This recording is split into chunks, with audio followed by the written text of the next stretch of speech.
Yeah, I don't know if my kids will travel like I did. You know, when I was 18, 17, just before university, you know, a few mates, we grabbed backpacks and headed off to Europe. We didn't have mobile phones or any idea of where we were going. We just grabbed, I think it was a Let's Go Europe book and just mapped a bit of a course into France, then down into Spain, Italy, across to Greece. Just meeting up people along the way, getting involved in the culture and the food, but mostly, I guess, partying and having a good time, particularly on some of the Greek islands, Corfu. After doing Europe, a few mates and I, we decided we'd go to Africa and do that. We did 16 weeks on the back of a big old Mercedes truck, just tents. You know, we rafted the Zambezi one day with very little training. Before we knew it, we were in a raft on the Zambezi, having a lot of fun. I think there was about 8 of us in the raft. It was a really nice day. The water was fairly calm for certain points, but the raft came up on its side, and I thought, oh, I'm almost in, I might as well just go in. Well, that was a big mistake.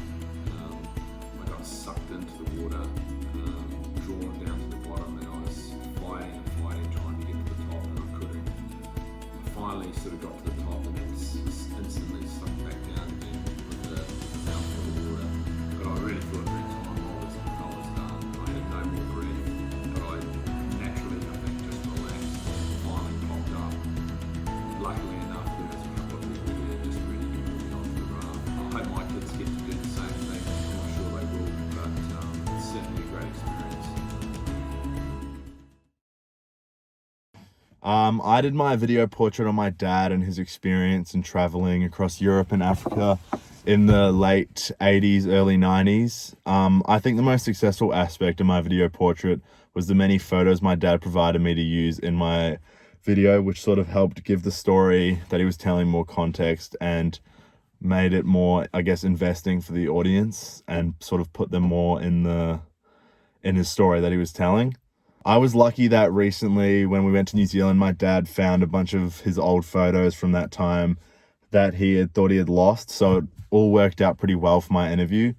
One of the most problematic aspects for my portrait was definitely where it was filmed. I think that lounge in my house is very boring and doesn't give much personality or much background to my dad, and it's just a very plain looking room that doesn't add anything to the interview. Originally I was going to film it in his study, but it was way too messy and he didn't want me in there. So I just had to make do with that lounge, and I definitely think I could have improved on that. Carrying on from my last point, I think a key discovery I made during this portrait was definitely the importance of where you shoot your interview. As said in directing the documentary by Michael Rabager, the setting can shake loose many emotional laden memories. Obviously for mine, I couldn't interview my dad in Europe or wherever he was to make these memories come to the surface. However, the lounge where I did interview him was definitely not the right place, as I think it was very devoid of personality, as I said before. And I think if I ever have to do one of these again, I'll definitely put more effort into trying to figure out where I interview the person.